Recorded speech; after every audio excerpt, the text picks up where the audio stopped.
My guest today is Professor Dani Rodrik. Dani is a professor of international political economy at Harvard University. He's also the president-elect of the International Economic Association.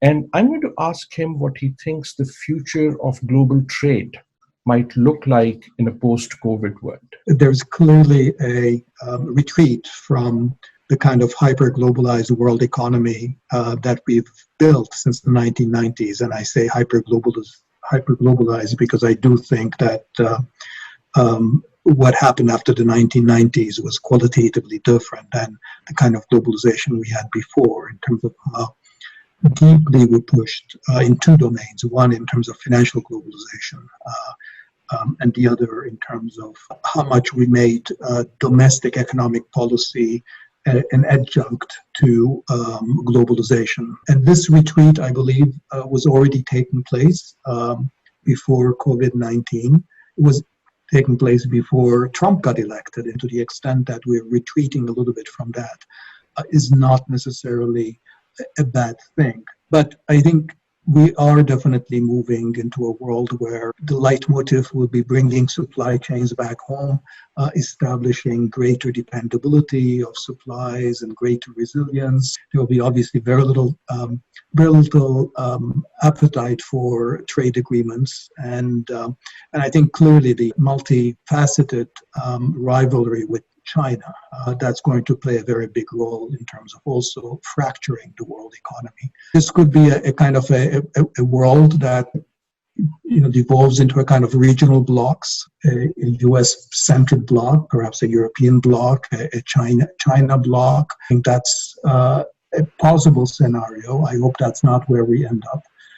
But I think there's also possibly a good scenario where it's a kind of reconceptualization of globalization, where we emphasize what the real priorities ought to be, which I think are, as the pandemic shows, about cooperation for global public health.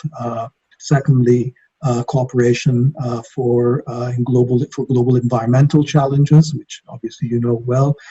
And with respect to trade and finance, recognizing the supremacy of national economic choices and returning to this earlier conception of the world economy as a means to an end rather than the end to be pursued. You've written about what a sane world economy might look like. Do you think this nudges us towards a more sane economy or maybe a more insane one?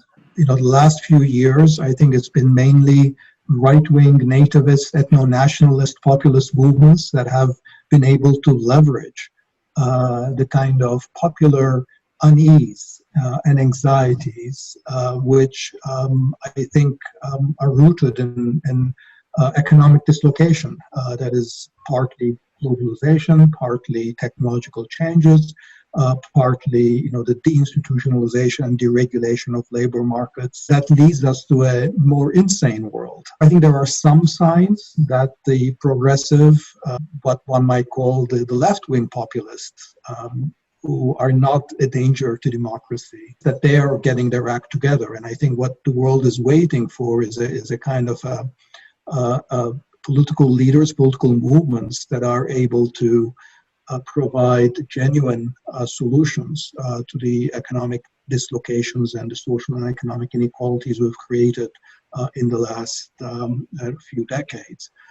And that, I think, is going to come from the progressives. It's not going to come from the far-right nativists. As the world responds to this crisis in an economic sense, is there anything that has surprised you? And I think the one thing that has happened very clearly in the United States, which I might not have expected, is the emergence of a strong state conservatives. What was emerging even before COVID-19 is a group of both intellectuals and politicians among conservatives, which were moving away from libertarianism, the idea that the best way that the US or any nation can develop is by having as small a government as possible, as little intervention. It's not directly related to COVID, but I think COVID-19 has clearly added fuel to that pre-existing trend, because there's nothing like a pandemic to highlight the role of the state, the role of collective action. If you were advising world leaders, what would you say to them? What would you ask them to think about? The key as we move forward, I think, is going to be good jobs. I think the big question that I wish we had an answer for, and so far I don't think we have an answer for, is where will the good jobs come from after COVID-19? And I think because we have a series of technological and economic trends that are essentially hollowing the middle of the labor market, to disappear in the middle. No government really hasn't taken on sort of the question of building a good jobs economy as the centerpiece.